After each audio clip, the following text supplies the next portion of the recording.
Can I use your ring for a sec?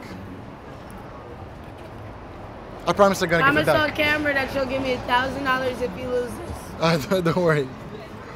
Look, you're gonna see this happen. Ready?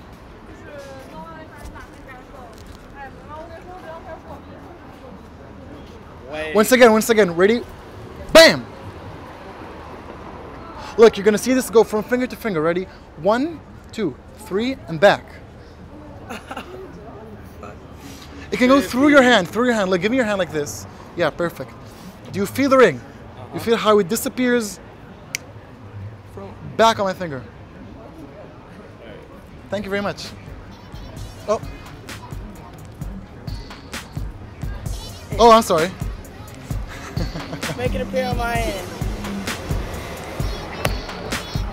Yo guys, thanks for watching this video. If you want to see some more epic street magic, check in tomorrow and see some more of that. If you want to see more of me, click here. I talk a lot about psychology and philosophy of magic, so if you're into that, do click over here and watch more of me. See you tomorrow for some more street magic.